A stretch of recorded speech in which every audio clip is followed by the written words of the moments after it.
got all the money. She'd run on over to Dad. She'd go get her quarter. She'd go get her ice cream. She was a happy camper. Question, what did she learn about money? Yeah, first that men have all the money. So when she first got married, what do you think she expected of her husband? Yeah, it wasn't quarters anymore. Somehow she graduated, all right? What's the second thing she learned? That women what?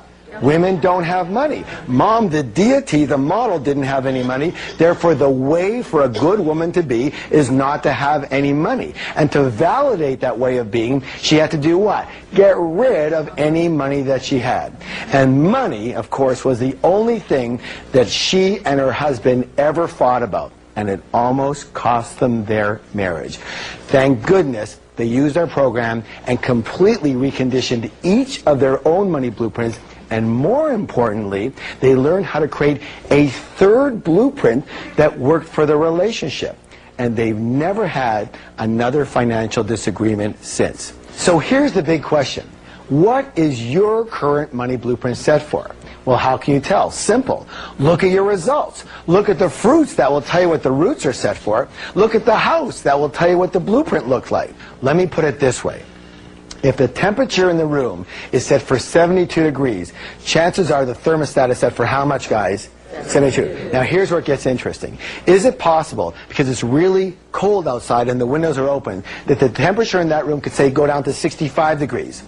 Yes, but what will eventually happen? That thermostat will kick in and drive that temperature right back to 72. Yes or yes? Yes. Now, is it possible, because it's very hot outside and the windows are open, that the temperature in that room could, say, get to 77 degrees?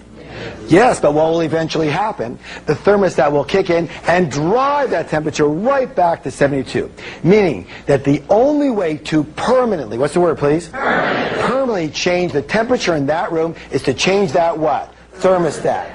And the only way to permanently change your financial life is to change your financial thermostat, otherwise known as your money blueprint. Now, when we come back, I will show you how wealthy people think very differently than most others and how to adopt those ways for you to reach your full financial potential. So stay with me.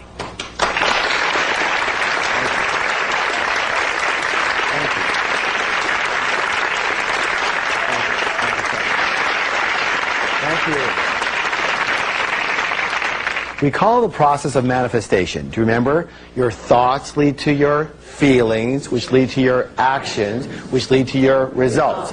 Meaning, again, it all begins with the way you think. So what we're going to do is we're going to examine some of the ways that rich and successful people think very differently than unsuccessful people, in order to consider adopting those ways of thinking and resetting our financial blueprints. Now, we're going to call these ways of thinking wealth secrets. Good or good? Good. All right, let's begin. Rich and successful people believe I create my life, and unsuccessful people believe life happens to me. If you want to create real success, it is imperative that you believe that you are at the steering wheel of your life. You have to believe that you are the one who creates your success, you are the one who creates your mediocrity, and you are the one creating any financial struggle. But instead of taking full responsibility for their lives, most people instead, they play the role of the victim. What's it say, please? Victim. Now, victims usually leave 3 indelible clues. So the first one they seem to have in common is they often do a lot of this. What's the word, please? Blame. Thing. They blame the economy. They blame their type of business. They blame the stock market. They blame the real estate market. They blame the city they live in. They blame the taxes or the government or their employee or their employer. They blame their manager. They blame their partner. They blame their upline. They blame their downline. They blame their husband. They blame their wives, their boyfriend, their girlfriend. It's always something else. It's always someone else. And everyone wants to blame their parents for something. Or they do this. What's the word, please? Thank you. They justify their situation by saying something like, well, you know, money's not all that important. Well, let me ask you a question.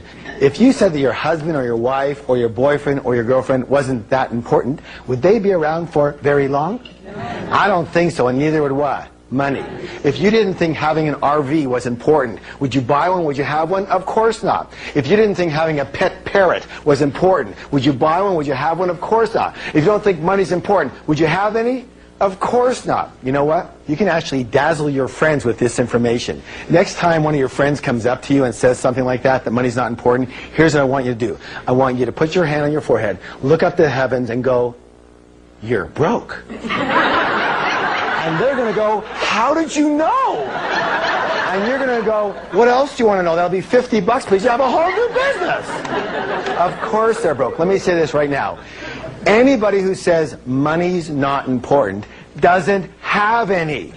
And of course there's going to be people who go, "Well, it's not as important as love." What's the comparison?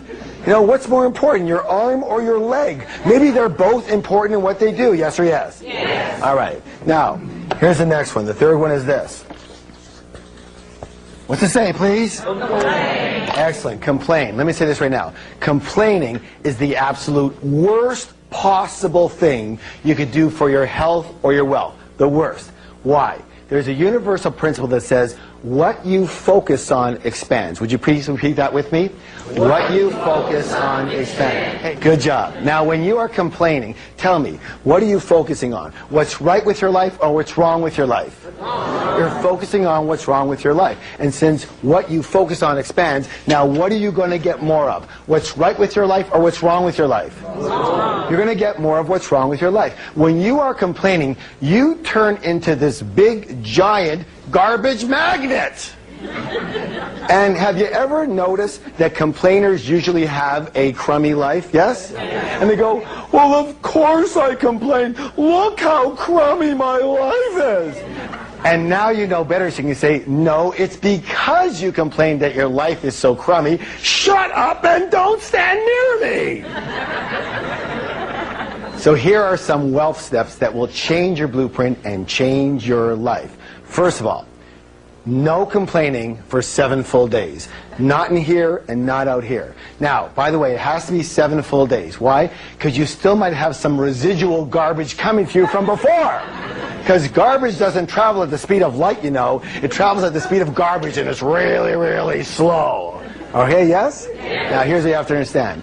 It's your choice. Say, "It's my choice." It's my choice. You can be a victim or you can be rich, but you cannot be both.